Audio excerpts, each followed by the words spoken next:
40ª edição do podcast Gestores da Hotelaria. Estamos aqui nos estúdios da Rede Prime de Comunicação, no qual já agradecemos pela infraestrutura técnica e humana para realizarmos esse programa semanalmente. Hoje vamos receber um grande colega da hotelaria, que Martin irá apresentar. Mas antes de passar a palavra para Martin Van Slius, quero agradecer à Federação Brasileira de Hospedagem e Alimentação, FBH, pelo apoio a este programa. E aí, Martin, tudo bem, meu irmão? Tudo bem com você, meu irmão? Tudo certo? bem, Firme e firme. forte, estamos aí mais uma vez. Um bom dia a todos aqui nesse mês aí de fevereiro, né? Em especial, as vésperas do Carnaval. Vamos falar de Carnaval na próxima edição do podcast. Programa especial sobre o Especial Carnaval. sobre o Carnaval, já dando aqui um spoiler para os nossos ouvintes. E queria mandar um abraço para Flávia Badaró Araújo, presidente da BIHMG, agradecer o apoio da BIHMG. Vamos também apresentar em breve um projeto de capacitação de gestores e de mão de obra hoteleira no estado de Minas Gerais, com o apoio do nosso secretário Leônidas de Oliveira. Mas isso vai ser pauta de uma próxima edição, né? Vamos falar especificamente sobre isso.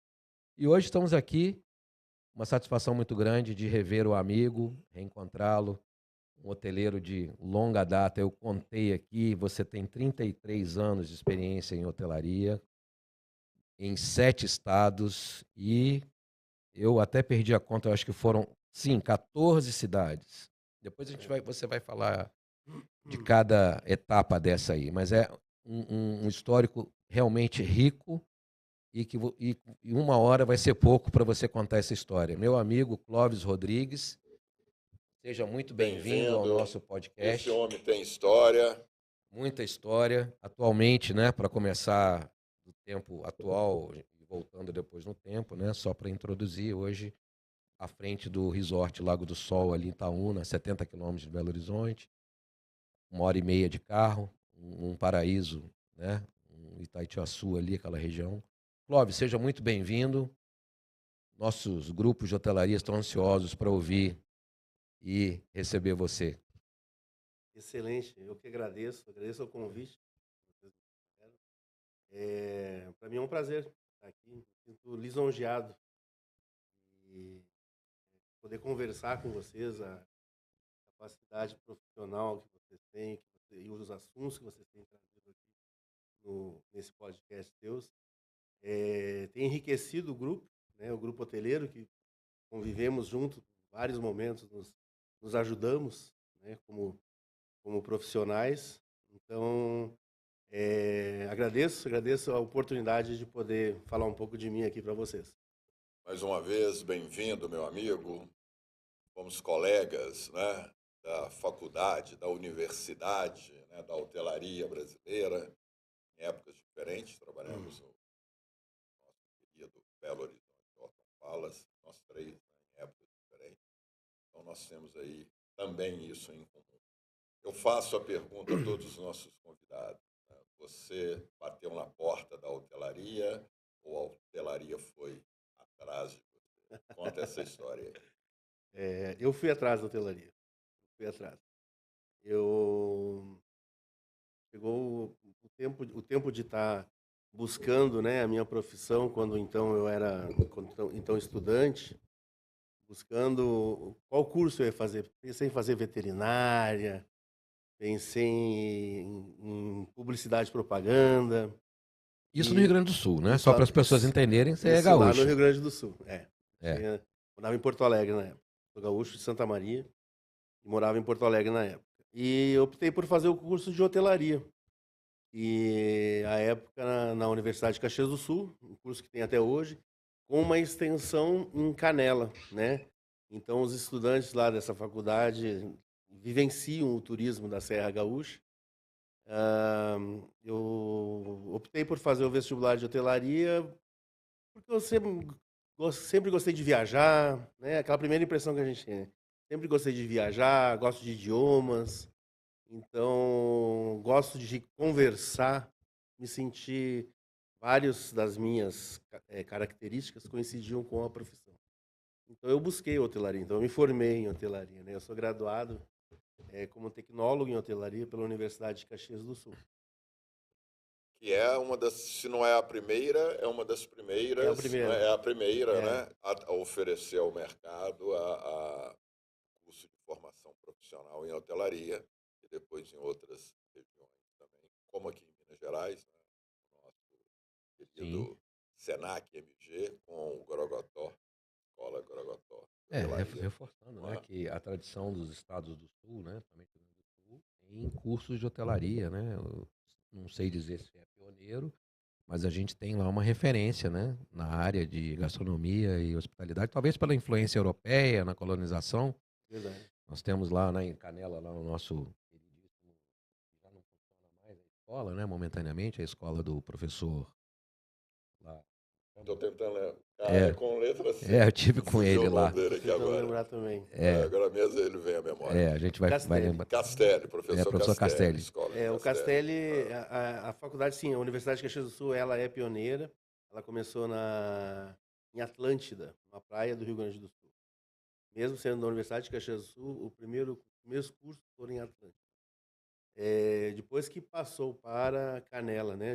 Viu-se que o movimento turístico estava começando na Terra Gaúcha e a universidade foi transferida para lá. O Castelli é um dissidente da UFSC, né, da universidade. Entendi. E foi lá e abriu a própria escola. Muito boa. Né? Sim, eu estive lá. Em que ano que você estudou? Eu... Você formou em que ano? Eu estudei em 2000, 2001, Uhum. né? Mais ou menos. A escola dele era nova na época, tinha uns 5, 6 anos, 80 e tantos, ele mudou da UFSC para o Castelli. E aí, como é que você... Da academia, como é que você vai para o dia a dia da operação? Já vou adiantar aqui que você foi, a sua primeira parada dessa 14 que nós vamos falar foi Curitiba.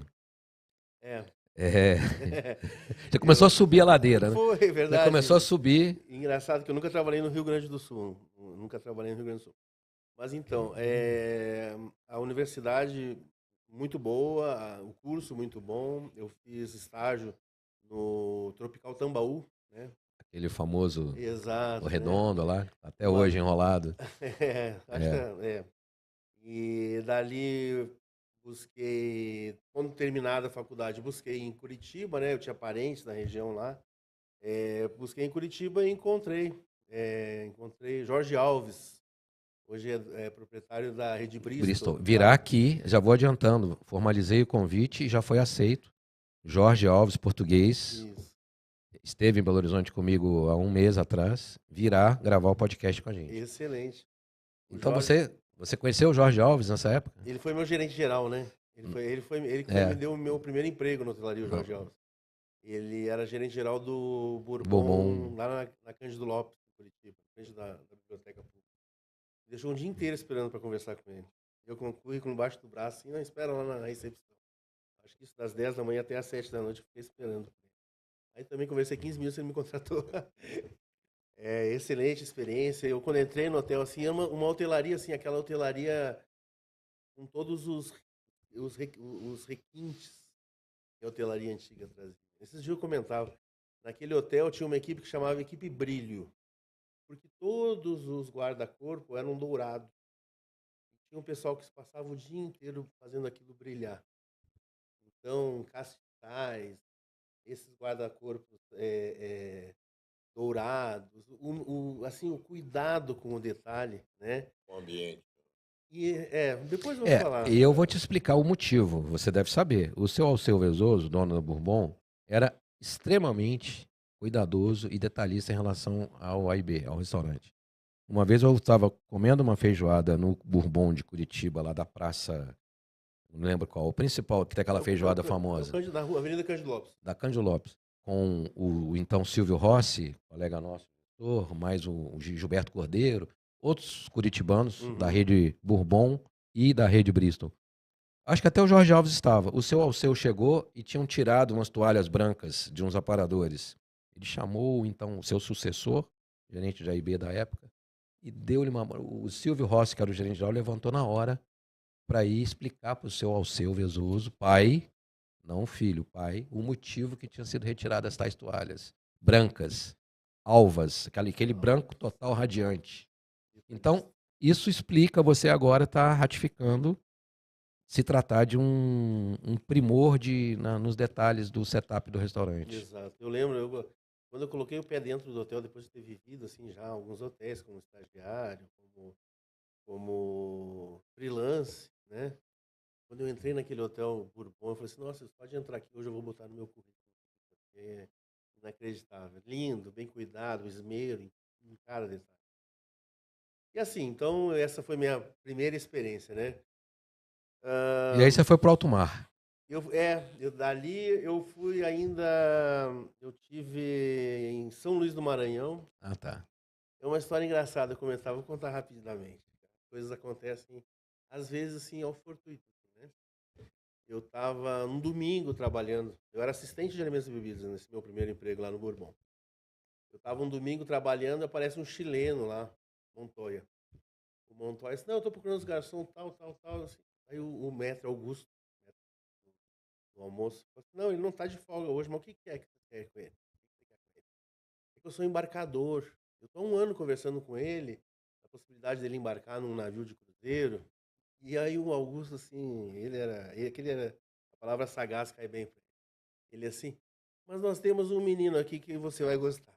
Eu era O chefe menino dele. era você. Eu era chefe dele, né? Aí, assim, você fala inglês? Não, falo inglês, tenho, né, escola de hotelaria. E, poxa, você gostaria de trabalhar embarcado? Gostaria. Fiz uma entrevista naquela semana com ele, ficou uns dias lá em Curitiba. Nisso eu fui para São Luís do Maranhão, trabalhei no antigo Sofitel, Sim. lá de São Luís do Maranhão, Primeiro Sofitel do Brasil. que até então era 4 rodas. Isso. A rede 4 rodas. Exatamente. Né? Jacó A gente comprou. vai lembrando umas coisas, né? Quatro rodas São Luís. Exatamente. E ali, passado alguns meses, me chamaram para embarcar. Daí eu saí de São Luís do Maranhão e embarquei Costa Cruzeiro, Costa na Crociere. Costa, exatamente. Linha C, Costa famosa linha Crociere. C. Não, e o mais lindo, assim, eu trabalhei no Eugênio Costa, que é um ícone. Eu viajei no irmão gêmeo dele, o Henrico Costa. Exatamente. Viajei no irmão Gemelli, gêmeo. né? Era o irmãozinho menor, é um pouquinho menor que o Eugênio. O Eugênio era o... Ah, não. Eu trabalhei no Henrico depois também. O Henrico virou o Symphony da MSC. Trabalhei depois pela MSC, eu trabalhei no Symphony. Vamos lá. Aí, embarcado, eu fiz aqui a costa da América do Sul durante o verão, né? A estátua, que chamam. E depois, assim, dentro daquilo que eu programei para minha vida profissional, as coisas começaram a acontecer, né? Então, nisso eu já tinha ido ao Nordeste, isso me chamaram para ir conhecer o mundo embarcado. Sabe, é aquilo que eu estava falando assim, estava preparado na hora certa, encontrei com a pessoa certa, e dali conheci 30 e tantos E é uma países. experiência você embarcar, viajar o mundo, essa coisa de trabalhar ininterruptamente, porque no navio você não tem o que fazer a não ser trabalhar e descansar. Você não faz outra coisa, né? É um ritmo de trabalho. E aí eu queria abrir então uma pergunta sobre isso, né? Muito se questiona essa questão do alimentos e bebidas em navio. E você não tem contato com... Você está num alto mar, né? Os gêneros alimentícios... Esses casos que a gente frequentemente tem essas questões de contaminação cruzada que atinge centenas de pessoas ao mesmo tempo. Como é que é essa operação? Você já estava na área de A&B nessa época, né? Já estava. Como é que é isso na prática, lá, os cuidados no dia a dia de um navio? É até interessante tu me perguntar isso, Martin, porque eu trabalhava justamente com estoque, né? Eu era Controller Assistant, F&B Controller Assistant. E então, como que funciona? A cada parada, o navio normalmente, fora as overnights, né? Que às vezes ele passa mais de 8 horas ou 12 horas em um porto. Normalmente ele chega às 8 da manhã num porto e sai às 8 da noite. Mais ou menos isso, final da tarde. Chega às 7, sai às 6. Enquanto isso, as pessoas saem, vão fazer os passeios. Isso. E né? enquanto isso, eu trabalhava justamente, eu nunca trabalhei, na verdade, para a Costa ou para a MSC. Eu trabalhava para a Zerboni Catering, que é uma empresa de Gênova, na Itália, que fazia o catering de todas essas companhias. Então, o chefe, né, o Capo Coco, que eles chamam no navio, né, o Capo Coco, pedia os insumos, né, que eram transmitidos por fax para a matriz, e e a matriz fazia as compras. Quando chegava no porto, já estava tudo comprado. Já estavam os caminhões frigoríficos, refrigerados, né, do que for, de bebidas, preparados para comprar. Então, a especialidade é saber, é uma operação de Isso envolve uma logística logística. extremamente complexa, né? Porque o que comprar em cada Em lugar? cada lugar. Porque quanto tempo vai ficar estocado, onde é mais barato, né? Por exemplo, frutas, E né? como homologar os fornecedores em tantos lugares diferentes, né? Exatamente. Então tem que ter uma central, né? E o navio ele está sempre se movendo e esperando as instruções de uma central de compra mundial, coisa violenta mesmo. E em cada lugar se compra o que é bom daquele lugar, né? Então, por exemplo, aqui no Brasil não se comprava carne aqui no Brasil, se comprava carne na Argentina, né? Uma vez na Europa não se compra fruta na Itália, se compra fruta na Espanha ou no norte da África, né? Então essa é a logística de entender onde que cada lugar que tem e calcular o tempo da viagem. Por isso que os navios têm essas viagens mais curtas, 7 dias normalmente, é uma coisa até tranquila, né? O problema são viagens, às vezes de 21 dias, como eu fiz, por exemplo, lá para a Ucrânia, hoje que está em guerra, né? Lá na Crimeia, né? Nos portos da Crimeia. Lá. Exatamente, até na Bulgária. Deve ter sido em Odessa. Odessa, né? exatamente. Na Ucrânia. Odessa. Na Ucrânia, eu fui lá. Ucrânia não, Bulgária. Chama Odessa na Bulgária. Né? Odessa é na Ucrânia. O Bulgária é lá do lado, tem um litoralzinho do lado, Moldávia, Bulgária. Foi até lá que eu fui, mais longe. Então, às vezes lá não se compra nada, né? Porque daí já é uma outra situação de política, né?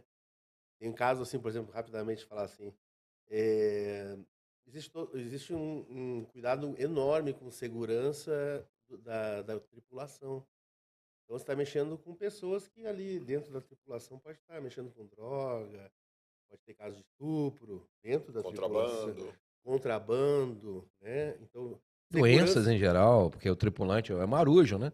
O cara não deixa de ser marujo, vai, sai na noitada. É um problema. Às vezes não volta, arruma uma briga lá no bar. E eu conheço histórias de navegação. Exatamente. Que às vezes o navio fica parado esperando um tripulante. Não, aí que tá. O tripulante às vezes é preso em terra, né? Mas não espera.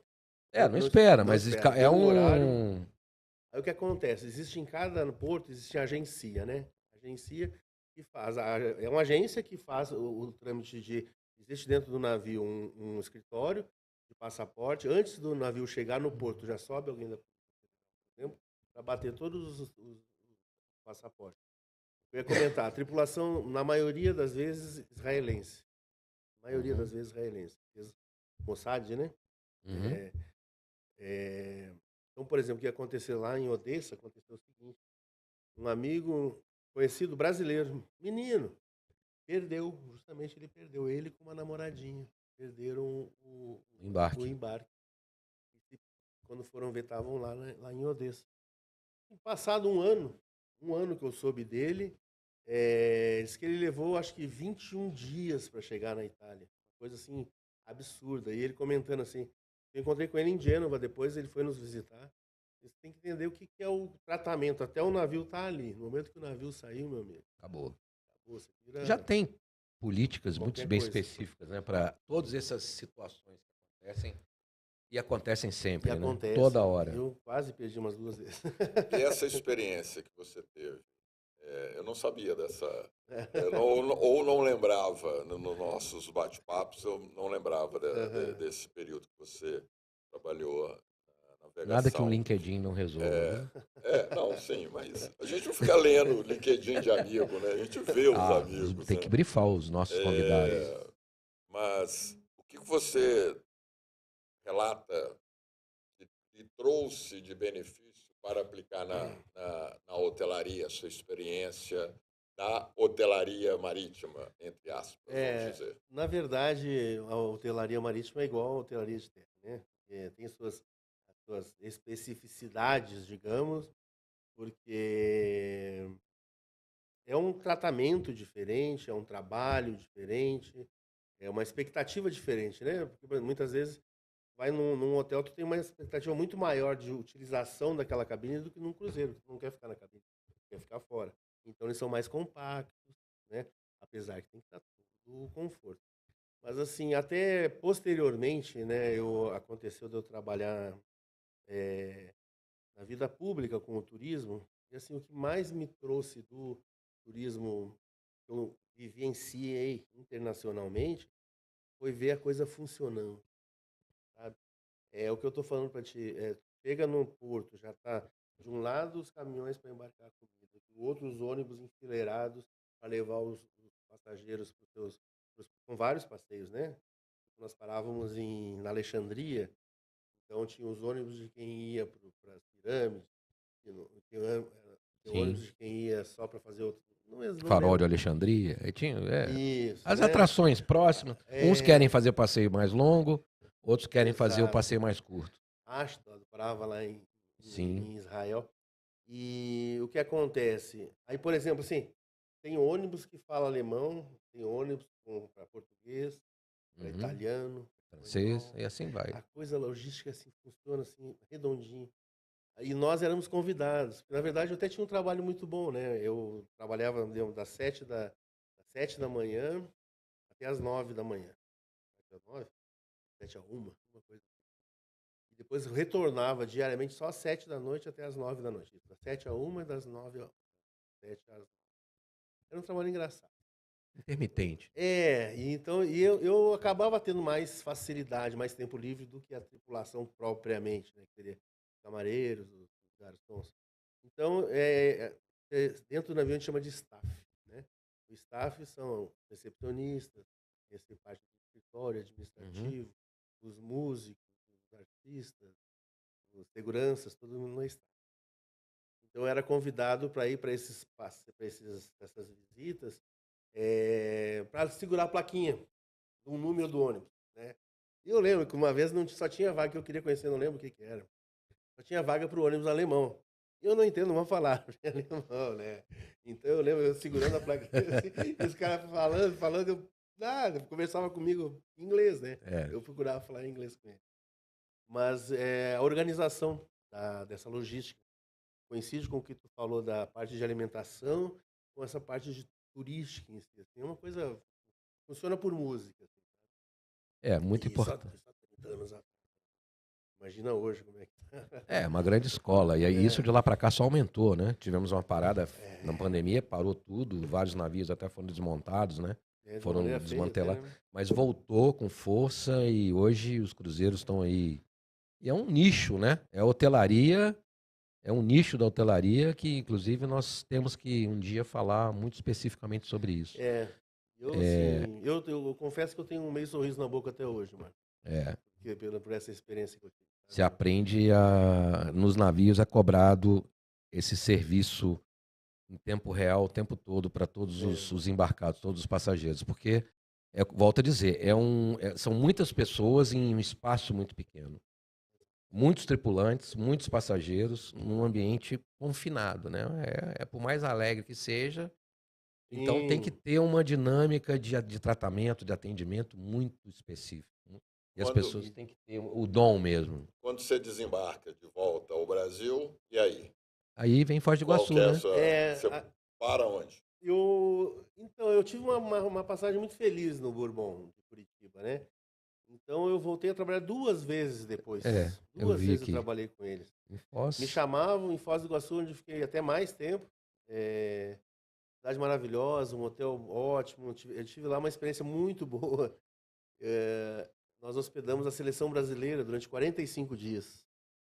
Então, sim, me chamava pelo Ronaldinho Gaúcho, me chamava pelo nome. Incrível, assim, sabe? Porque Uhum. eu fazia um link entre o hotel e eles, na parte de alimentação. Então me pediam coisa. Eu tinha um uniforme inteiro. Eu lembro de ter trocado o uniforme por garrafa de uísque. Todo o hotel tinha, na verdade. Até tem uma passagem muito engraçada lá nessa época. Uma vez terminada a Copa América de 97, que eu me parecer, 99, Ronaldinho Gaúcho me chamou assim, né, Clóvis? Menino, lembra? Dentro sim, cabelo Sim. raspado. Ô, Clóvis, eu, eu passei todos os dias lá, eu vi que tinha um mendigo ali na frente.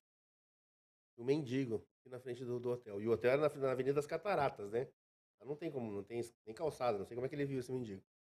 Todo dia eu via, eu queria dar esse tênis para ele que eu treinei durante toda a Copa América. O Ronaldinho. E já tinha, assim, centenas de pessoas na frente do hotel, né? A porta era de pisava, ela abria. Se pisar ali, já vai, vão começar a gritar. Não tem como ir lá entregar um tênis. Mas eu te sugiro o seguinte, a gente tem gente muito simples aqui no hotel. Por que tu não pega esse tênis, eu te levo aos funcionários e tu escolhe um e entrega. Esse tênis é uma boa ideia. Aí parece que é uma coisa assim, não precisa nem avisar ninguém. Eu só levei ele para a cozinha, de repente estavam todos os funcionários do hotel na cozinha. E ele com o tênis na mão, embaixo do braço, assinando e conversando. E aí ele, juro, assim, ele foi lá e escolheu a funcionária mais simples do hotel, que era uma senhora da faxina. Esse tênis aqui é para a senhora. Incrível, ele escolheu realmente a pessoa a mais humilde de todas, sabe? Então, essa foi uma passagem muito bacana que eu tive lá A no hotelaria é Bourbon. feita de passagens, né? A gente lembra, como que a gente não esquece essas coisas? É, muito, muito bacana. Trabalhei no Bourbon de Curitiba também, depois. E nessa época era uma época mais inquieta minha. Você é inquieto, sim, né? Quando a gente vê as suas escalas, as suas paradas, né? Aí vem Brasília, Niterói, até chegar no BH Otom, que a gente vai... É um Marcos caso Valério, à aqui no parte. briefing, já fez uma resenha com você sobre BH Otom, né? Que eu estava acompanhando. Eu também sou parte dessa história, muito embora depois da sua estada Sim. lá. Mas você deixou raízes, né? Histórias e um trabalho de excelência no Alimentos e Bebidas do BH Otom. Mas se você quiser falar alguma coisa de Brasília, bom, fica à vontade para fazer a sua linha do tempo aí. E nessa linha do tempo, o AIB foi uma escolha sua ou foi a vaga que tinha disponível? Não, o AIB foi natural. Foi natural porque minha mãe, a escola, a universidade, o curso de hotelaria, ele é particular, né? Então, eu venho de uma família humilde. Minha mãe costurava, né? Com a costura, ela pagava a minha faculdade. Mas o que ela pagava para mim? A faculdade, a casa e a comida. Ponto, né? Então, lógico, eu queria sair, eu queria tomar cerveja, eu queria viver, né, a minha juventude. Para isso, eu tinha que fazer extra de garçom. Eu não tive escolha, é o que eu sabia. Eu lembro, eu lá no antigo Laje de Pedra, vocês lembram do Laje de Pedra? Lembro. No Laje de Pedra, eu com uma pilha desse tamanho aqui de prato para polir, que eles falavam que eu ficava dirigindo, assim, né?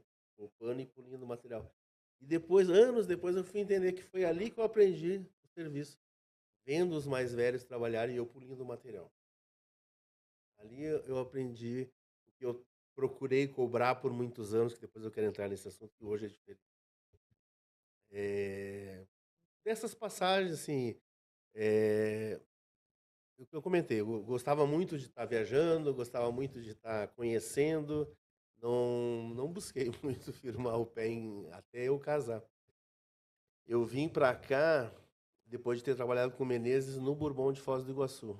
O Menezes, ele foi gerente comercial de Foz do Iguaçu. Foi promovido a gerente geral lá no Bourbon de Foz do Iguaçu. E saiu. Saiu do Bourbon, teve uma época, um ano e meio fora, 2 anos sem eu saber dele. De repente me liga ele. Clóvis, assumi a gerência de um hotel aqui em Belo Horizonte. Belo Horizonte, Otton Palace. E eu, na minha ignorância, não conhecia Belo Horizonte, assim, de nome, Belo Horizonte. Quer vir para cá? Eu, justamente nessa inquietude da minha vida, falei, quero ir conhecer Minas Gerais. E eu sou muito feliz pela minha escolha, sabe? Eu sou um mineiro de coração, por opção. Onde você jogou a âncora, né? Foi, né? E é muito, muito cômodo. Uma pessoa que é de um lugar, não, sou mineiro. Eu sou mineiro por opção. Das suas 14 estações, 1, 2, 3, 4, 5, 6 são de Minas. De Minas. Né? BH, Lagoa Santa, né? Se a gente considerar Uberlândia de fora, lá na época do Victory, Ouro Preto e agora Itaúna. Ouro Preto 2 vezes. 2 vezes. Eu tenho certeza que o nosso querido amigo, que eu rebatizei de Bruto, O Bruto. Tá nos assistindo agora para vê-lo. Eu sei, eu tive a satisfação de tomar o primeiro cerveja, o primeiro chopp com o Menezes Olha quando ele só. veio. Eu, o Milton, não é? Aham. Ele era amigo do Milton, eu fiquei conhecendo ele através do Milton, na cafeteria, que à noite não era cafeteria, era choperia. Três Corações ali na Savassi, que nem Aham. sei se ela existe mais. Mas foi quando eu conheci o Bruto e logo depois eu lembro dele trazê-lo para o nosso O convívio. Menezes é meu padrinho, né? Meu padrinho, ele que me trouxe para cá. É, casei com a André, que era funcionária do hotel. É assim, Otton Palace, o que falar, né? É, eu vivi momentos mágicos. Aquele hotel era mágico, sabe? É, o que acontecia ali, eu nunca vi em outro. E eu conheço alguns. É. Nunca vi. É, tinha uma época que, assim, eu de novo vou falar assim, mas as coisas aconteciam por música lá, sabe? O trabalho que eu fazia era sempre favorecido porque as coisas aconteciam, era fácil. Eu pensava, fazia, dava certo. Pensava, fazia, dava certo. Uma vez tinha um buffet, eu fiz um buffet do pescador, que eu chamei, buffet de frutos do mar. Vocês acreditam que lá em cima, no 25, eu falei assim, eu vou pegar um barquinho lá do Parque Municipal, daqueles barquinhos, e lá de cima ele é barquinho, né? Só que tu chega lá perto, ele é grandão. Grandão. Nós atravessamos Afonso Pena, pedimos para a prefeitura emprestado. Eu e os garçons atravessamos Afonso Pena com um barco daqueles. Para decorar Para o ambiente. decorar. Ótimo. O elevador içou, depois o elevador empurrou, chegou no 25. Então as coisas aconteciam com música. Os grandes hotéis têm essas grandes histórias, né? É, eu acho que sim, porque não tem explicação o que acontecia. E eu, assim, eu cito, até conversando com outra pessoa, eu tava assim, vejo assim, hoje, assim, grandes profissionais que estão no mercado, que passaram. Bruno Heleno, A Fernanda Amaral trabalhou com Fernanda você? Amaral, foi minha O aniversário estagiária. dela ontem. E ela foi sua estagiária. Hoje ela é gerente de É, AIB do novo hotel. exatamente. Então, sim, uma escola realmente, né? André Beckerman. André Beckerman, Os que mandou um três. abraço, né? Ontem escreveu Isso, no lá, grupo. chamou de gaúcho brabo, uma coisa assim. Não, gaúcho mineiro. É isso, é verdade, sabe a minha história. Então, os três, olha só, três expoentes da Galto, hotelaria. Gustavo Galto. Aham. Então, quanta coisa. Charlotte, Charles, já esteve aqui com a gente, né? Não, o próprio Gustavo Mendicino foi estagiário do Hernani lá dentro. Né? Ele era estagiário do Marcos Souza Lima, não? Souza Lima. Do Marquinhos Souza. Ele era estagiário do Primeiro Marcos estágio Souza dele, Lima. Acho que do Hernani, hein? Hein? Não, o primeiro foi o Marquinho. Depois, Ah, eu depois- não lembro. é, Primeiro Foi ele o trabalhava, Marquinho. ele era do Marcos Souza Escritório Lima. ali do lado da Carijós. Nosso Marcos Souza presidente Lima, da eu MC hoje. lembro do Gustavo, novinho ainda, garoto. Olha só, então, quanta gente, quanta PCO, coisa. tinha uma sala dentro PCO do hotel, morou no hotel, morava numa suíte. Morava. Lá a gente descobriu no Métrio o seu João, que era bisneto do cangaceiro, Ah, é verdade, do Lampião. do Lampião. Lampião. Virgulino. Tem isso mesmo. Exato. Tem essa história. Virgulino, Bem famoso lembrado. Lampião. Nossa, Bem lembrado. quanta coisa acontecia.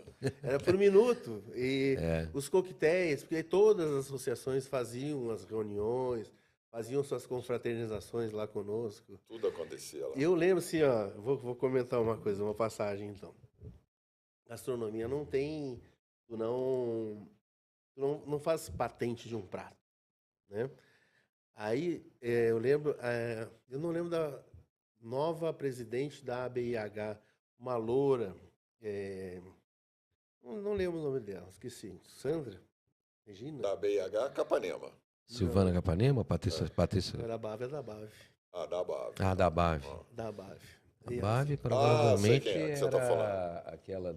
Sei. Eu acho que eu Era vou lembrar o nome. 2004, 2005. Não é Sônia, não, mas eu sei quem é. Eu lembro assim, Talvez eu lembro o nome. Clóvis, vamos fazer um evento, só que eu quero que tu crie Era uma um autona, prato. né? Uma alta. Quero que tu crie um prato para nós. Eu tinha essa fama de que eu inventava, mas eu realmente inventava.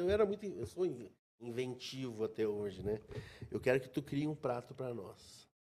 Eu falei, e assim, vou falar para vocês sem dó de estar me gabando. Eu fiz a paella mineira lá no Otton Palace. Depois já vi chefe de cozinha, falou que ele que inventou, não sei o quê. Chamei chefe Manuel Pereira. Grande, Manuel. 2 coisas eu fiz com o Manuel. Falei, chefe, tava pensando no negócio. Nós vamos fazer uma paeja mineira. Paeja mineira, chefe? Paeja, e não é eu que fazia, né? Eu só pensava. Paeja mineira, como é que é isso aí, chefe? Não, em vez de usar frutos do mar, nós vamos usar os produtos que os mineiros comem. Porco, nós vamos usar a galinha, nós vamos usar bacon, torresmo, nós vamos fazer com couve. E ele sempre fazia assim, para, chefe. Não fala mais nada. Não fala mais nada. Juro por Deus. Isso de manhã, por exemplo. No final da tarde chegava ele com uma paeja. Chegou ele com uma paeja mineira pra mim, assim. Com legumes. Foi o primeiro que fez, foi o Manuel. Uma segunda vez, vou contar outra história. Uma segunda vez, nós precisávamos diversificar o cardápio do hotel. E nós não tínhamos comida japonesa Regina lá. Casale, pode ser? Regina Casale, exatamente. Isso aí. Aí eu falei aí inventei isso. Inclusive eu falei pra Andréia, né? A Andréia, minha esposa, falei, Andréia, eu tô pensando em fazer sushi e sashimi mineiro, Andréia. Ela falou, não, isso não vai dar certo. Não tem nada a ver. Chamei o chefe, a gente colocou em coquetel isso. Você já deve ter ido em algum coquetel que tinha, porque não é servido, era no buffet. Falei, chefe, nós vamos fazer o seguinte, vamos fazer sushi e sashimi mineiro. O que é isso, chefe? Nós vamos fazer assim, ó, vai ser, em vez daquele arroz japonês, nós vamos botar tipo uma galinhada, um arroz molhado. E em cima, em vez de colocar um salmão, vamos colocar um lombo de porco, chefe. O sushi, nós vamos fazer com couve dentro e o arroz. E quando eu ia falar mais coisas, ele falou, para. Não fala mais nada, chefe. Não fala. Espero que ele nos assista, porque toda vez a gente comenta isso. Empolga, não. Ele foi lá de manhã, eu falei isso de manhã para ele. No final da tarde veio ele com uma barca de comida japonesa. Anos depois, né? Já eu era gerente geral do Mendes Plaza, lá em Santos. Estou eu lá de plantão um domingo, zapeando na televisão, assim, né? Aí uma moça do Senac de São Paulo. Gente, bom dia. Hoje eu vou ensinar vocês a fazer sushi e sashimi mineiro. Dei o chute primeiro, né? 2 coisas que eu tenho, assim, orgulho de falar que criei junto com o chefe Manuel. Então. Agora, pergunta que não pode deixar de ser feita. E nas carrapetas do fogão, você manda bem também? Eu gosto muito de fazer churrasco, mas eu gosto de fazer churrasco para até 8 pessoas, 5. Quando passa de 10, eu já assim, não, daí não é comigo. Eu não tenho muita paciência de fazer para muita gente, de depender de, não, eu quero beber passado, eu quero mal passado, eu quero não sei o quê. E a comida eu gosto, assim, eu só gosto de cozinhar para os meus filhos. Só. O único lugar que eu realmente cozinho é em casa, para minha esposa e para meus filhos. E aí eu gosto. Aí eu faço bem os pratos que eu sei fazer, mas profissionalmente não me aventuro. Já tive que ir para dentro do fogão. Para segurar a onda. Já tive que chegar a grupo aí, não tem nada pronto, assim, só um pouquinho ir para lá e fritar batata, bife, fazer arroz, isso já aconteceu.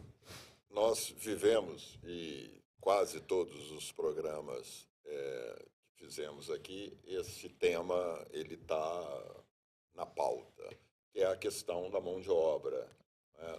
Que são as questões hoje da relação do profissional com a carreira, com as empresas, sem querer ser saudosista, mas sabendo que eu sou, de ter esse olhar romantizado, né? de ter tido experiências como essas que você descreveu.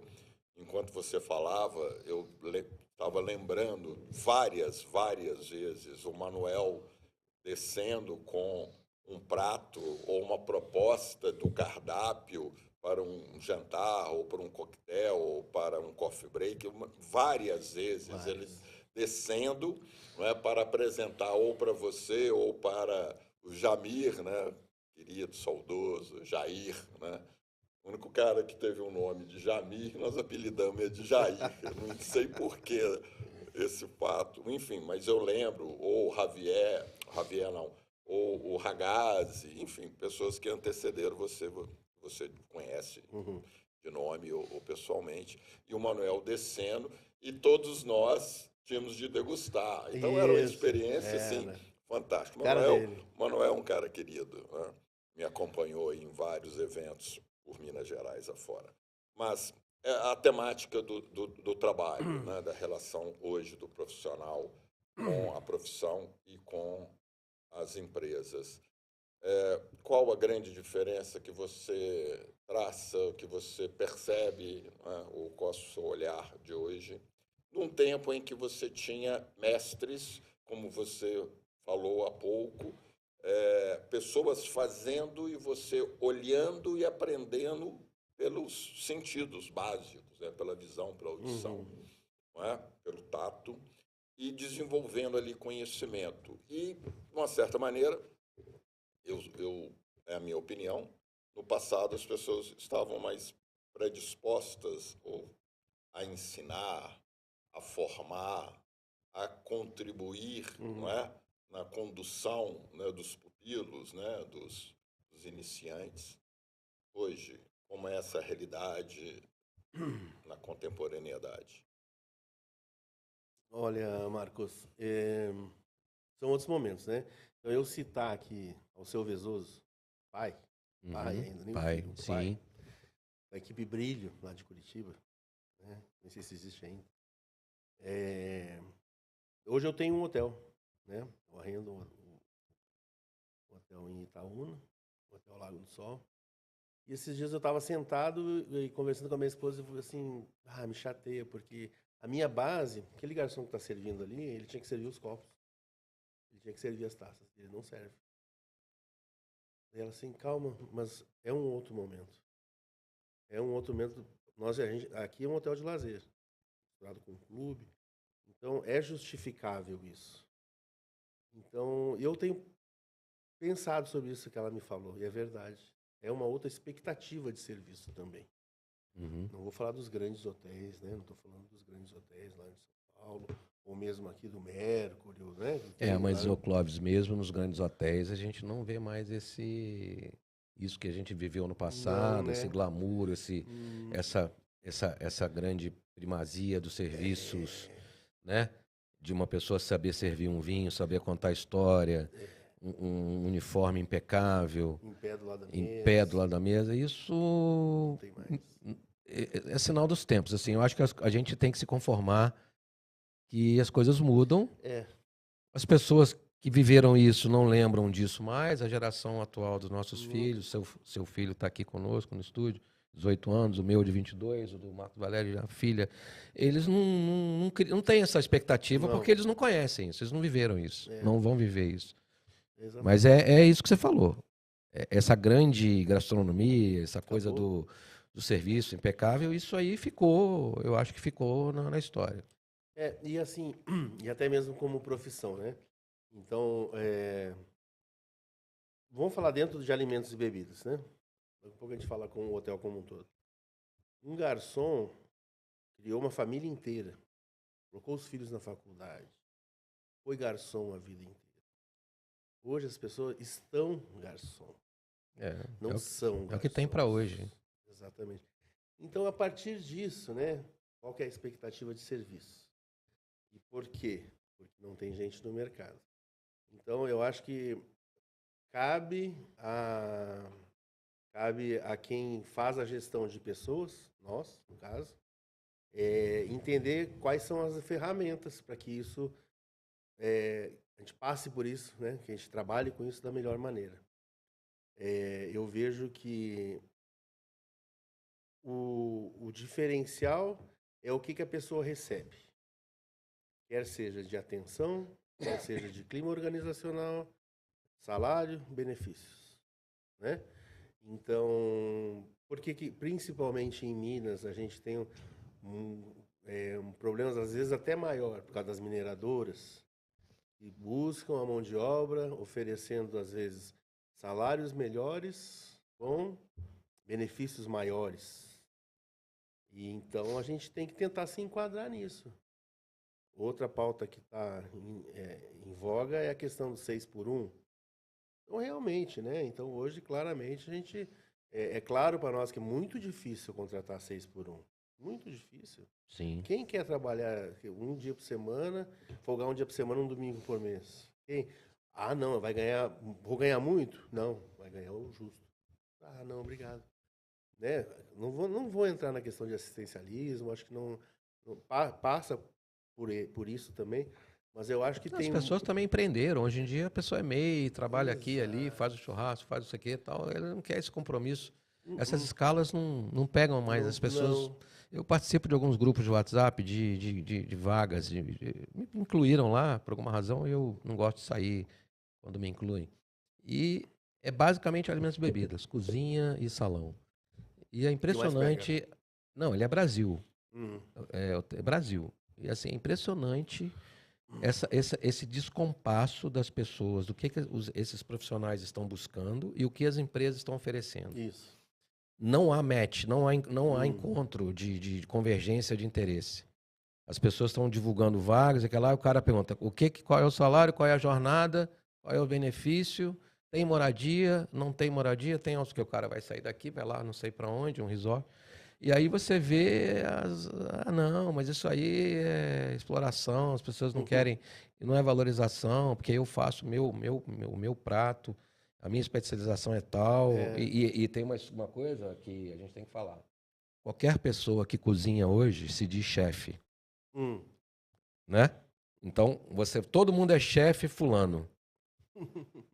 Isso já foi falado aqui pelo Puyat, foi falado por o chefe, aquele do Novo Hotel, que esteve no Novo Hotel. Todos de A e B. Guilherme. As pessoas se denominam chefe. É a mesma coisa de um recepcionista falar que é gerente do hotel. Fazendo as devidas proporções. Então, no A e B, o cara trabalhou como cozinheiro, segundo cozinheiro, terceiro cozinheiro ou cozinheiro líder, ele automaticamente se intitula chefe.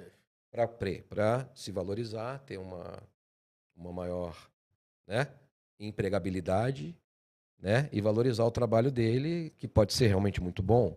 Sim. Mas o que caracteriza ser um chefe de cozinha, de fato? É um tema engraçado. Eu conversei com a minha esposa, né, esses dias sobre isso também. Porque para ela, todo chefe tem que ter o curso. E aí? Aí tem o que tem experiência, mas não tem estudo. Tem o que tem estudo e não tem experiência. Todos são chefes. Pois é. Você sabe disso, passou seu currículo, diz isso, por tantos hotéis. E vou falar novamente, pegar o exemplo, o Manuel, porque é comum a nós, né? Trabalhamos juntos. Quem vai dizer que o Manuel não é chefe? É chefe. Cara, o tanto que esses...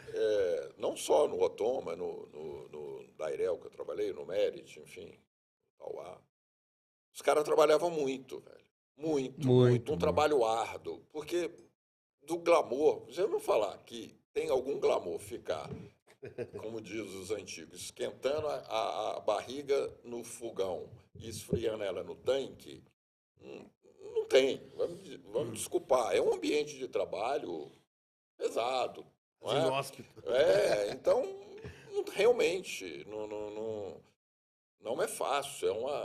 Você lembra muito bem, em vários hotéis, às vezes a brigada não ia embora, dormia, virava à noite, dormia dentro do hotel para fazer o café da manhã, porque o coquetel foi até as 2h da manhã, enfim, isso era comum. Não tão comum hoje, mas era muito comum. Então você tinha uma carga de trabalho muito pesada. E como o Manuel, tantos outros, que foi a experiência, foi aprender com quem já sabia, aprenderam na prática, aprimoraram o conhecimento, mas, posteriormente, a titularidade passou a ter mais valor. A gourmetização passou a ter mais valor. Marcos Valério, você foi um pioneiro, você, para mim, é um grande responsável pela valorização do chefe de cozinha, em especial se tratando aqui do nosso meio aqui regional, porque você, de fato, botou esses caras na cara do gol, nos eventos que você fez, a valorização que você deu, numa era em que começaram a surgir filmes de chefe de cozinha, até de Hollywood, né? Tem alguns filmes famosos de chefes, claro, artistas interpretando chefes, e aí o chefe começou a virar uma figura mais notada, não tanto a equipe dele, não, A equipe dele ficava lá dentro da cozinha. Isso é um dos problemas que eu via nisso, né? O chefe lá tomando, né? Eu me lembro de um chefe de cozinha do Sofitel Rio, Roland Villar, que fazia o Castelo de Caras, ia para a França. Ele chegava no dia do evento, a equipe dele ia 5 dias antes e fazia tudo. Ele chegava só para tirar foto. Claro que ele também dava o toque final, experimentava. Mas o trabalho, o hard, era a equipe. Ela ia antes. Ele chegava lá e o gerente geral dele uma vez disse assim: existe chefe de cozinha que você tem que brigar para o cara ir no salão para se apresentar para o hóspede, para os clientes. Tem outro que você tem que brigar para o cara voltar para a cozinha. Ele não quer sair do salão mais. E o chefe de cozinha é pavão, né? É pavão. Mas ficaram. você é a melhor pessoa para falar disso, porque você capitaneou através da ideia genial de fazer o festival e colocar os hotéis, os seus respectivos chefes, nos eventos, apresentando os seus dotes culinários e os seus pratos, as suas especialidades. Na realidade, eu tenho a agradecer o Belo Horizonte ao Tom Palace, porque o que eu fiz foi aprendido, foi lá. Mas eu não sou isso tudo, não. Na realidade, você está me lembrando aqui uma passagem que nunca mais eu vou esquecer, cara. Assim, um momento fantástico. Eu não vou falar o nome, até porque não é desmerecimento, não. Pelo contrário. Mas uma primeira reunião que nós fizemos, né, para o Festival Hotel Gourmet, uma das primeiras, a reunião foi no Ouro Minas.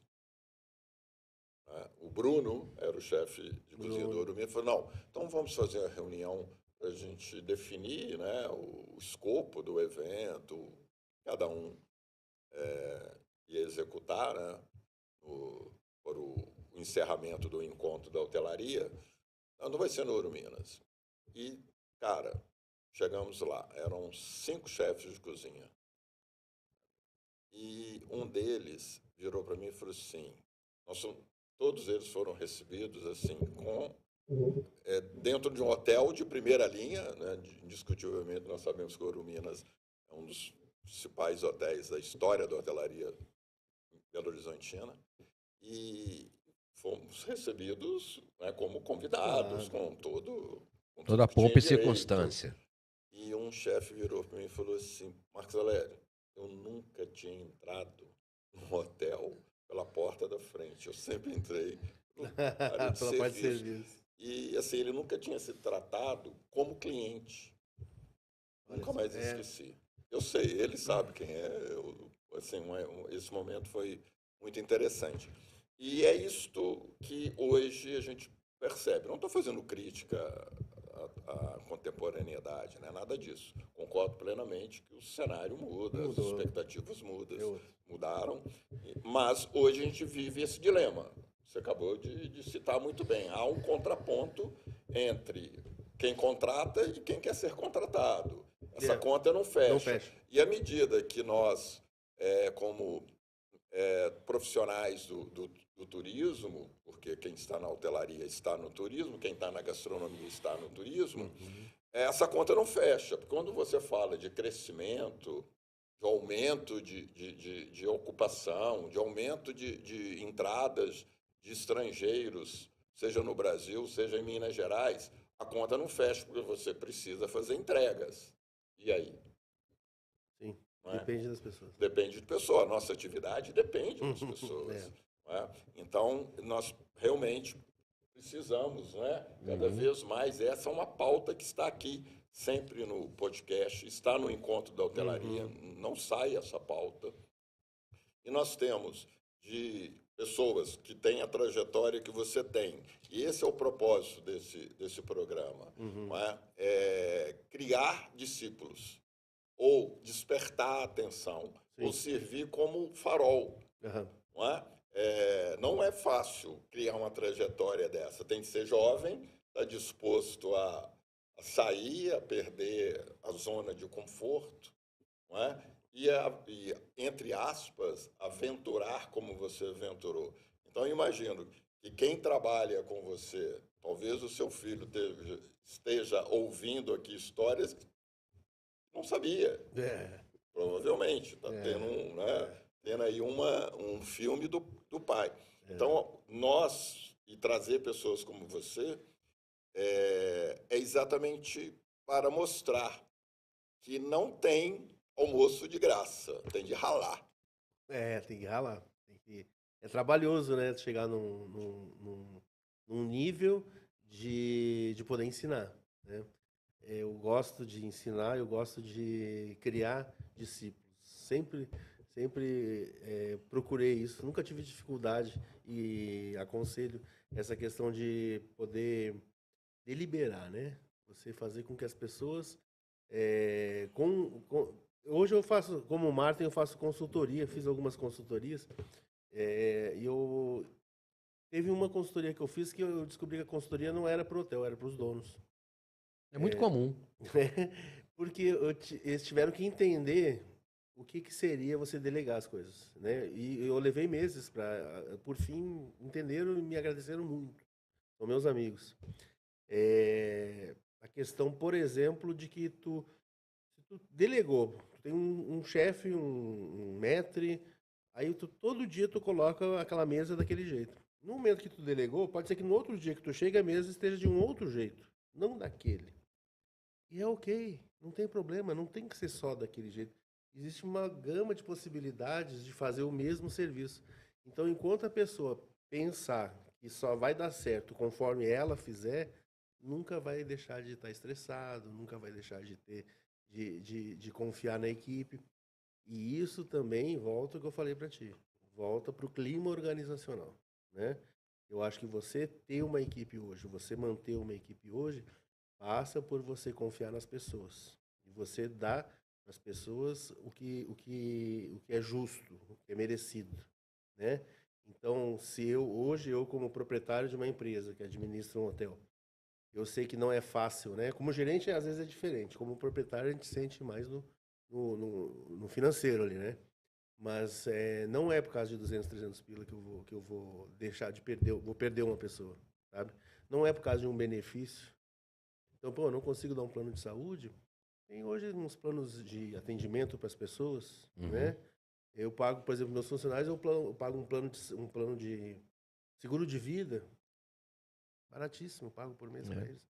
O que tu tem? Não, eu tenho aqui um plano de atendimento médico, não precisa participar de SUS, ir para o SUS, né? Você tem todas as especialidades por R$ 35 cada consulta que tu fizer, vai ortopedista, vai ginecologista, você tem Ficou participativo, é. Isso me custa baratíssimo. Então eu vou contratar uma pessoa. Aí então, 12 por 36. Não, então não é mais 6 por 1, 12 por 36. Trabalha um dia, folga no outro. Te interessa? Muito mais fácil, né? E outra coisa importante também, existem perfis de funcionários que não estão mais disponíveis. Aconteceu comigo em Uberlândia, na Arco. San Diego, Uberlândia. San Diego, Uberlândia. Nós buscávamos um mensageiro.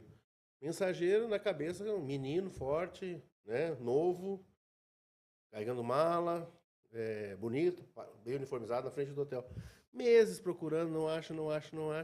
Alguém chegou, eu acho, a menina da reserva falou, mas eu acho que a gente está procurando errado. Mas por quê? Porque a gente tem que procurar um outro perfil de pessoas. Você tá certa. Aí buscamos o quê? Uma senhora, meia idade, separada, com filhos para criar. Nunca faltou o serviço e virou a melhor mensageira do mundo. Você vê. É outro, né? Quer dizer, sair também da caixinha, né? Porque tu simplesmente pensar sempre igual em relação ao que vai te ajudar. Capitão porteiro tem que ser homem, mensageiro tem que ser jovem. Exato. Quebrar esses paradigmas, até né? por obrigação dos supermercados, né? Hoje, Manobrista tem que ser homem, por que não mulher, manobrista? Sabe, tem umas coisas que a gente vai criando. É assim, é assim, né? Você será sempre assim? Não, não pode. Clóvis, antes de a gente falar do Lago do Sol, porque eu quero que você fale para o nosso público, né, desse projeto seu atual, que você arrendou esse hotel, né? O Luiz Neves estava lá e te procurou, passou por você. Isso. Acho que foi, né? Vocês se conheceram lá no Vila Real, né? Lá onde ele é consultor até hoje, né? E no Sesc, mas assim, a ideia do Lago do Sol deve ter vindo do período do Vila Real, né? Lá em Ouro Preto. Mas você teve uma passagem na gestão pública. Seria interessante você falar da sua experiência, que você até já mencionou, né? Você foi diretor de regionalização de políticas de turismo durante 5 anos, depois você teve na Belotur 1 ano e 8 meses, depois também no Sesc, MG, indiretamente também, né? tem um pouco a ver. Tem. Como que é essa ideia, essa coisa nós, da iniciativa privada, termos essas passagens pela gestão pública, que é tão diferente as coisas, o timing das coisas acontecem no ritmo um pouco diferente do que nos hotéis, né, em geral. Como que foi isso para compor a sua visão de hotelaria de hoje? É bastante diferente. Eu confesso que a primeira experiência na Belo Tour como gerente de promoção turística, né? Antes disso, tinha trabalhado no Sesc. O Luiz Neves foi diretor, me chamou para fazer a gestão lá do hotel da unidade de Ouro Preto. Depois, com o Leônidas, né? O Leônidas, Gustavo Mendicino, me chamaram para fazer Belo Tour. E, assim, a gente entra com... Eu acho que foi perfeita a tua explanação. A primeira coisa que é diferente é o time das coisas, né?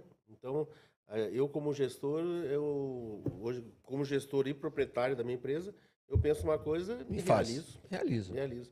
Lá no poder público, não. Você pensa e aí, às vezes, pode se custar R$5, mas se não tiver uma rubrica para aquilo ali, tu não vai fazer ou vai depender. Então, assim, na época, né, eu acho que fiquei 1 ano e meio lá, os projetos que eu pude exercer, eu busquei uma coisa que eu aprendi na hotelaria, que é você tá trabalhando com o mercado, como a gente faz, como a gente é amigo, como a gente tem grupos, né, de hoteleiros. Eu fiz grupos de empresas. Então, por exemplo, eu fiz um projeto na Belo Tour, que foi o Roadshow. Nós visitamos como 6 cidades aqui no interior de Minas, o ônibus do Peter Mangabeiras, o pessoal do Ouro Minas, Mercury, Accor, no caso, Azul. Eu consegui fazer uma união de gente viajando, vendendo Belo Horizonte, que era o meu trabalho, né? Chegamos aí a Buenos Aires, né? A Buenos Aires nós fomos com esse trabalho. Mas que era uma coisa, não era ordinário para o poder público, você ter essa união. Pelo contrário, muitas vezes as pessoas olham para o poder público, assim, eu vi isso também, sabe? Com outra visão. E as pessoas que trabalham no poder público também pensam assim. Então, quem vem do privado chega destoando, chega num passo diferente, num entendimento diferente. E, novamente, quando eu fui para o Estado trabalhar com Leões agora na diretoria de regionalização das políticas públicas, também senti isso, novamente senti isso. A ponto de falar assim, não é o meu negócio. Eu quero voltar para o hotel, até porque o hotel é uma cachaça para a gente, né? Então, assim, não, eu quero voltar para o hotel. Mas, assim, principalmente na Belo Tour, porque eu acabei conseguindo apresentar uma dinâmica mais próxima do privado, eu fui mais tranquilo, fui mais feliz. Lá na questão simplesmente de políticas, foi mais difícil para mim, para eu Seria certo dizer isso. que existem pessoas que nasceram para cada uma das coisas? Existem pessoas que são para a área pública, outros para a área privada, é óleo e água, não vão se misturar nunca, você nunca vai virar um grande gestor privado, dificilmente será um gestor público. Eu tenho uma visão muito própria minha, eu acho que essas coisas realmente têm que ser mantidas separadas, né? Porque são focos diferentes e maneiras de enxergar. Não estou dizendo quem está mais certo ou menos certo, mas são formas de enxergar uma mesma coisa de ângulos completamente diferentes.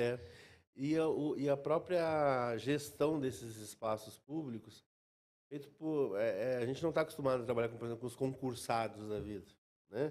Então é gente que trabalha dentro de um ritmo próprio há anos, aí chega e diz, vamos fazer isso, vamos fazer aquilo. Assim, não, opa, calma. Não vamos fazer isso e aquilo, não, calma. Né? Então, sim, eu acredito que, para mim, né, pelo menos, eu não tenho expectativa de ter essa experiência novamente. Eu prefiro, né? E principalmente o que tu falou assim, com outras palavras, cada macaco no seu galho, eu acho que, principalmente na hotelaria, né? Porque também é difícil para alguém de outra área vir trabalhar num hotel. Também é difícil. É difícil. Tu ser gestor de um hotel é que nem ser prefeito de uma cidade, dependendo do tamanho do hotel. De tudo tu tem que fazer. Tu tem que trabalhar com a manutenção, com vendas, com pessoal, com financeiro, com a estrutura, a parte.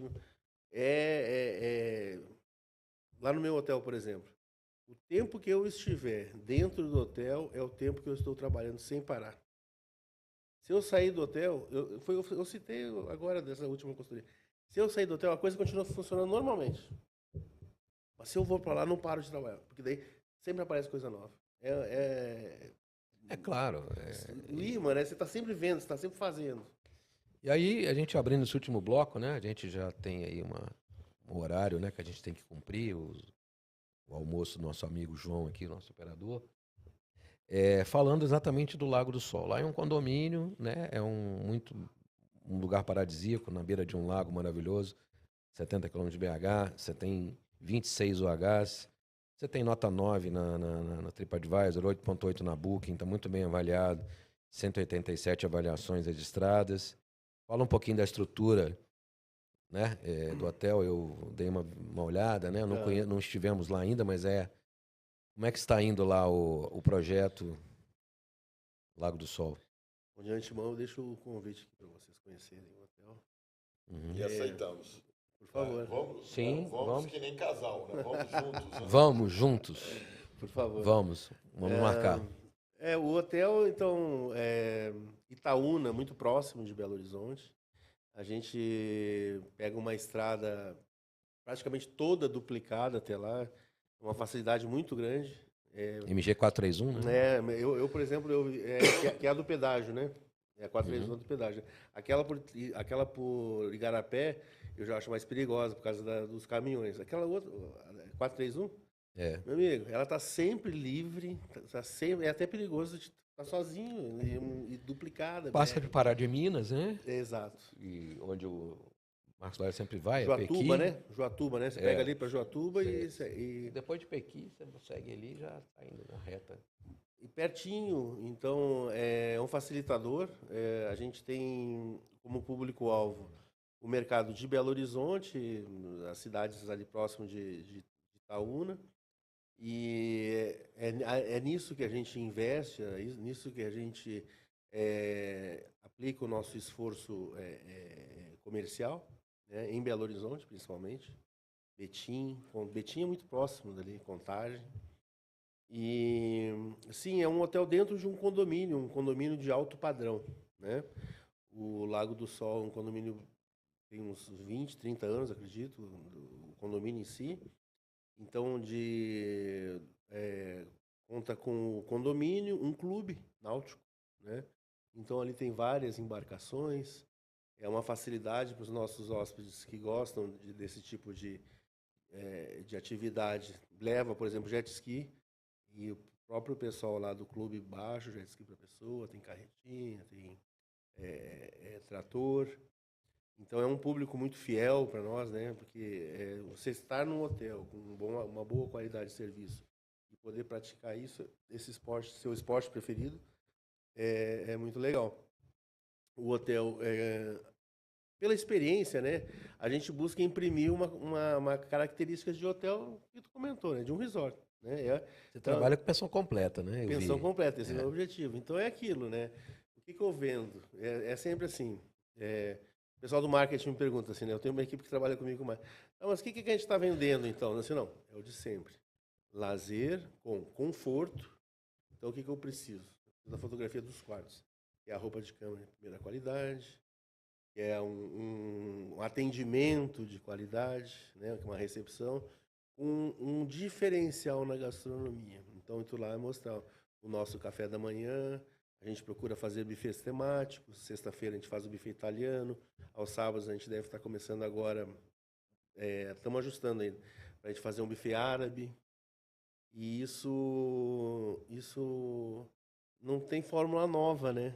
A gente já viu isso em todos os bons hotéis e bons resorts que a gente acompanhou, que a gente viveu, eu trago toda essa experiência agora para o Lago do Sol. Então, quem tem ido ao hotel tem estado bastante satisfeito. A recreação é uma coisa muito importante também. Então, voltando à nossa conversa lá, eu vi essa recreação lá no navio. Já viram a recreação de navio que não para, né? Não para. O meu objetivo é esse, que realmente envolva crianças, que envolva os adultos, que os adultos fiquem livres, às vezes, as crianças de um lado, os adultos de outro, para que possam usufruir, né, do conforto, do descanso, do lazer. O hotel conta com 5 quadras de gramada de futebol, uma quadra polivalente, quadra de saibro, de tênis de saibro, quadra de beach tênis, né? Isso está na alta. O pessoal tem procurado. Tem. E é isso. Aí, quantos funcionários você tem lá? Hoje assim? eu tenho buscado ter mais funcionários. Eu encontrei de uma maneira que eu trabalhava com muito extra. Sim. Então, hoje eu estou com 15 funcionários. Uhum. Né? Eu não E consigo... funciona todos os dias da semana? Como é que é? Todos os dias da semana. Funciona direto? Durante a semana eu tenho público de igrejas, corporativo, encontro de casais. Não, eu não estou tendo essa felicidade. Durante a semana é corporativo. São 26 apartamentos, então às vezes eu tenho 26 hóspedes, um em cada quarto. Ok. E são das mineradoras, das empresas, são normalmente técnicos, né? Essa semana uma empresa teve lá, levou 60 pessoas, foram triplos, mas não é comum. Normalmente eu tenho uma boa ocupação média, acima de 50%, por conta desse corporativo. E o esforço comercial é trazer o pessoal do lazer, né, para o final de semana. Então, toda essa parte de mídia social, a gente procura estar na prateleira do público de Belo Horizonte. O hotel, ele é do condomínio, a edificação, ou tem um investidor ou investidores? Como é essa relação do hotel dentro do condomínio? São 3 empresas, né? Então, tudo começou, Paulo Lima, pessoa que foi lá, tinha um terreno enorme, loteou, vendeu, construiu um hotel e o clube. A partir disso, ele terceirizou o hotel com o restaurante, né? Que é a minha empresa. O clube, ele é o presidente do clube. E o condomínio tem um outro síndico. Então, são 3 empresas que convivem dentro de um mesmo espaço. Esse condomínio são quantas casas? Não sei ao certo, mas como umas 50, acredito. Alguma coisa assim, 60. Uhum. E o espelho é uma represa ou o hotel está próximo ao espelho d'água? Do lado? Do lado? Do lado, não. Do lado. Termina o lago, já é o hotel. E é engraçado, né? Porque eu não tinha feito o passeio. Venho buscando, estou quase um ano lá. Eu venho buscando que o hotel ofereça o passeio náutico para os hóspedes. Sexta-feira passada, eu tive com uns condôminos. Eles têm uma espécie de uma embarcação. Como é que chama? É uma chata flutuante. Chalana, né? É uma chalana. Exatamente. E eu nunca tinha andado. Aí na sexta-feira, sextou, vem cá. Vamos lá, vamos dar uma volta conosco. Eu naquelas assim, de falar assim, não, eu vou. Pronto, vou parar um pouquinho. Sexta-feira parei. Acho que era 3 da tarde. E fui com ele. É enorme. A represa é enorme, linda, casas lindas, assim. É um passeio que não tem como o hotel continuar sem ter o... Sem ter. Ali eu entendi. Assim... E os condôminos frequentam o hotel, o restaurante? Esse convívio é importante, né? E eles têm, né, várias embarcações que, no caso, é só deles, os sócios dos condôminos. Acaba não tendo, eu não tenho como hotel, né? Mas já procurei parceiros e vou continuar procurando, tem que ter. Nós estouramos já nosso tempo, mas uma pergunta aqui para finalizar. É claro que há uma grande diferença entre ser um executivo, uma estrutura de uma empresa departamentalizada, com equipes especializadas, né, em cada função, em cada setor, poder sentar no board e reunir criando propostas ou fazendo planejamento ou revisando o planejamento Isso é uma coisa. Há ali uma divisão de tarefas e também uma facilidade de conjugar os talentos. Então, isso é uma realidade que você viveu em várias empresas.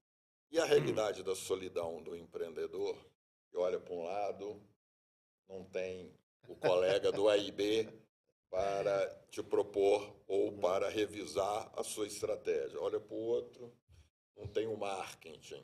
Olha para o outro, não tem um financeiro. Como é que é essa solidão de ser empreendedor e falar assim, tem de matar a bola, cruzar, correr, cabecear e se bobear, apitar o impedimento? Engraçado tu falar isso, Marcos, porque é exatamente o que eu sinto várias vezes, né? E a minha esposa já me falou assim, não, tem hora que eu te vejo olhando pro infinito, várias vezes você fica assim pensando, é nessa hora aí, exatamente isso que eu tô pensando, né? Planejando, né? Do nada, tu para, porque tu não tem nem com quem dividir muitas vezes as coisas. Vai falar o que sobre planejamento, com quem, quando, né? Então, não é fácil, tá, Marcos? Não é fácil. Isso eu tenho passado. O, assim, as possibilidades são de ser extremamente boas as suas ações, com uma cartada errada que tu der, pode prejudicar o teu negócio todo. Então a responsabilidade é muito grande. E essa solidão, sim, ela existe e eu tenho procurado trabalhar melhor com isso. Eu costumo dividir, mesmo com, às vezes, as pessoas não entendem que tanto que eu exponho, assim, algumas coisas da minha empresa, mas às vezes é para mim escutar, sabe? Às vezes é para eu quase como uma terapia, para eu colocar em frente e achar a solução. Mas acontece demais.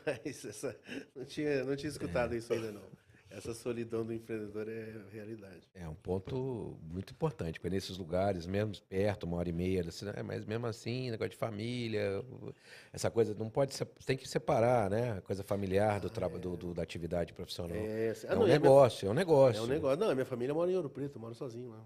Pois é, Melhor imagina, ainda. Ouro Preto para Itaúna é perto longe, é um são acesso, equidistantes de BH.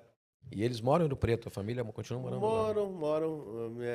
Por causa do estudo dos meus filhos, né?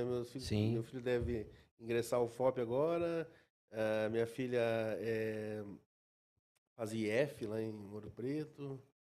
Então, não tem, né? Você ficou 3 anos lá, né? Então criou raízes, né? Numa época Exato. importante da formação dos filhos. Exatamente. E como é que estamos no carnaval lá no Lago do Sol? Lotados.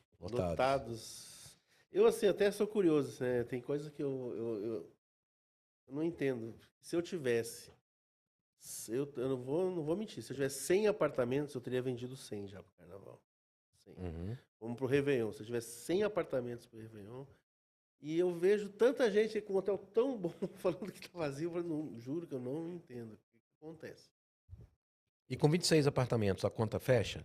Isso assim, vamos dar um recado aqui para as pessoas que estão querendo empreender, né? Em empreendimentos desse formato, desse tamanho. Lazer completo, estrutura ampla, uma área enorme para você dar manutenção, limpeza, quadras, piscinas, e 26 quartos. Ou seja, um pouquinho de receita reprimida, porque uma diária muito boa, vezes 26, você vai ter a sua receita total. Mais o A e B, mais o frigobar, e algumas outras coisas, você tem aí o seu plano de negócio estabelecido.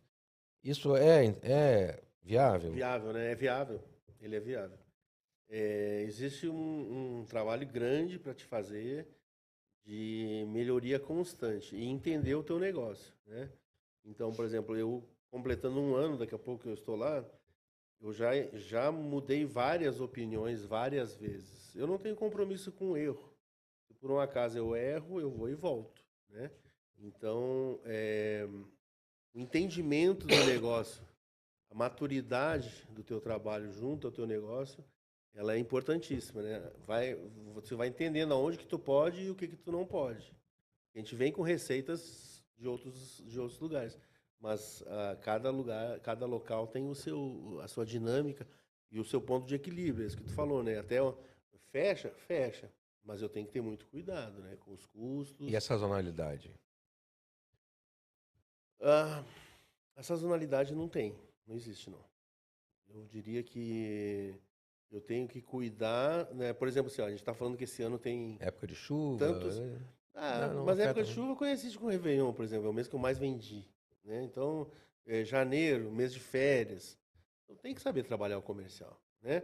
Mas, por exemplo, tá vazio o hotel esse final de semana, não tá bom. Mas por quê? Por causa do carnaval que tá lotado, né? Exatamente. Você tem esses gaps, essas Antes, up and exatamente. downs aí, A né? sazonalidade seria nesse sentido. Isso. Porque, por exemplo, eu venho de Ouro Preto. Ouro Preto chove. Julho, agosto, lá não. Lá é sempre o tempo tranquilo. Chega no verão, chove. Aí o que. Mas aí tu não sofre com a sazonalidade porque tu tem que entender o teu negócio. Então o que eu tenho que vender em dezembro? Corporativo, festa, tem que vender grupos. Aí, em janeiro, quem que eu tenho que vender? Eu tenho que buscar as crianças, né? Como é que eu faço para buscar as crianças que estão de férias? Eu tenho que fazer alguma coisa que as crianças não pagam. Aí os pais querem ir. Porque eu tenho meus 2 meninos. Quando eles tinham 8 anos, não pagavam nada. Depois, de repente, eles com 12, 13 anos, eu gastava uma fortuna, um quádruplo para mim e minha família. Eu, como mexo com isso, não. Eu me vejo naquele lugar. Então, eu tenho que facilitar para essas pessoas utilizarem o meu espaço. Essa é a sazonalidade que existe, né? Mas falar que tem verão, outono, inverno. Inverno mineiro, ele é super vendável. Não sei se é essa a palavra. Mas é que tu tem festa junina, fogueira, o frio. Ela vende aqui também, não vende? Sim, claro. Vende demais. Aí lá, o verão, eu tenho lá a represa. Então eu sou um entusiasta do trabalho. Eu acredito demais. Além de saber fazer. É, a última pergunta, senão a gente não para. Na sua área comercial, hoje você está naquele patamar que todo hoteleiro está atrás, que é vender diretamente, ou ainda o seu faturamento é vindo através do setor de distribuição? Eu nunca tive nesse de querer vender direto, Marcos. Nunca tive nele. O que eu puder, eu vendo, né? Mas aí que é o público de lazer, eu vendo direto. Eu pago por isso. E a equipe de marketing vendendo para as pessoas procurar diretamente o hotel, através de. B2C direto para lazer. E o B2B Mas mais no corporativo. Exato. Eu não tenho como não estar numa plataforma. Estou na H-System, por exemplo. Não tenho como não estar lá, né? Tem empresas que só ficam comigo porque eu estou lá. Se eu não estivesse, não. Mas você usa mais como uma vitrine, lógico, tendo também, óbvio, vendas. Todo mundo que está numa plataforma tem interesse de vender. Mas você sabe que tanto o corporativo quanto os hotéis de lazer, há alguns que têm dependência quase que total, né, das empresas de distribuição. E hoje um caminho é cada vez mais buscar Isso. chegar direto no cliente usuário. Né? Não, até por essa solidão do empreendedor, eu não tenho quem faça isso para mim Até ainda. aproveito para citar que ontem eu tomei um café com a Lara, que é da Utrip. A Utrip é uma solução especializada para a venda direta. Então, é uma coisa que os hotéis estão investindo, Sim. entendeu? Criando parcerias que focam exclusivamente nessa questão de como vender mais diretamente e ficar menos refém das OTAs e das outras, que é um grande dilema, né? Porque os hotéis ficaram, você tem sócios, né? Hoje um hoteleiro ele tem um sócio oculto lá que ganha aí 17, 18% da receita, não é do resultado, da receita. E ainda mais, se você vende um A e B que não é seu, você paga os 18% sobre a receita total, não é só sobre a sua. Então, assim, é um negócio pesado. E quem trabalha com A e B é mais complicado ainda, porque quanto mais tu vende, mais tu gasta. Isso.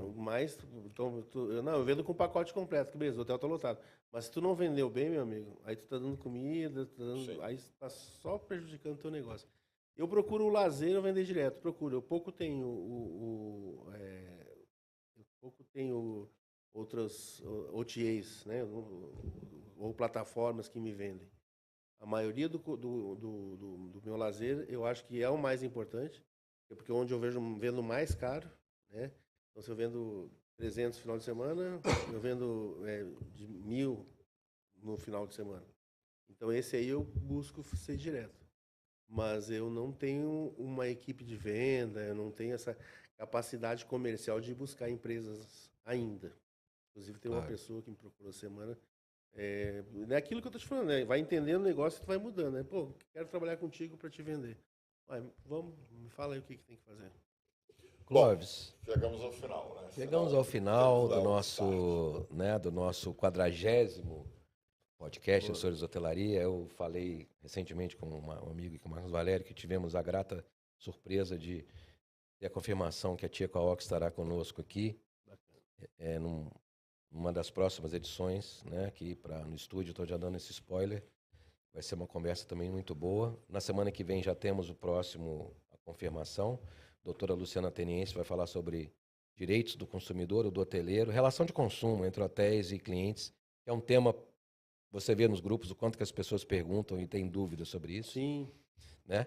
Queria agradecer a presença aqui no estúdio do João Américo, da Shipper, que você conhece como AIB muito bem, fornecedor de hotelaria de primeira linha e que, se Deus quiser, estará sendo um dos nossos apoiadores aqui, né? Através lá de Brasília, lá do nosso amigo Sérgio Pimenta, né? Com quem falei semana passada, né? E, se Deus quiser, vai ser um parceiro dos nossos projetos. Encontro da Hotelaria em Olímpia. Muito bem-vindo. Podcast Gestores de Hotelaria, coluna Portal Wide Turismo, Hotelaria, todas as terças. Foi um prazer, Clóvis, receber você aqui, tá? E revê-lo, né, também, depois de tantas. Fiquei de te visitar lá em Ouro Preto, não consegui, mas agora no Lago do Sol. Nós vamos lá. Iremos. Muito bem. Né? Muito obrigado. Muito obrigado, meu irmão. Ao nosso público do podcast, muito obrigado por estar conosco nessas 40 edições até hoje. E continuaremos aqui, na semana que vem estaremos aqui. Muito obrigado a todos. Boa tarde. A Federação Brasileira de Hospedagem e Alimentação é uma entidade sindical constituída por sindicatos de hotéis, bares, restaurantes e similares espalhados por todo o Brasil. Desde 1955, cuida e representa os interesses dessas categorias. E hoje compõe a pirâmide sindical da Confederação Nacional do Comércio de Bens, Serviços e Turismo, CNC. Nossas ações diárias e resultados podem ser acompanhados através do nosso site e das redes sociais. Eles são o combustível para que possamos conquistar novas vitórias, investindo cada vez mais no desenvolvimento do setor, da sociedade e do país. O turismo tem se recuperado de uma maneira importante no Brasil. No período pós-pandemia, a hotelaria e a alimentação fora do lar têm demonstrado de maneira importante o quanto nós contribuímos para a economia brasileira. Então vamos buscar sempre como foco na atividade da Federação esse viés de atendimento, sustentabilidade e um processo de melhorar o ambiente de negócio. Podem contar com a Federação para isso.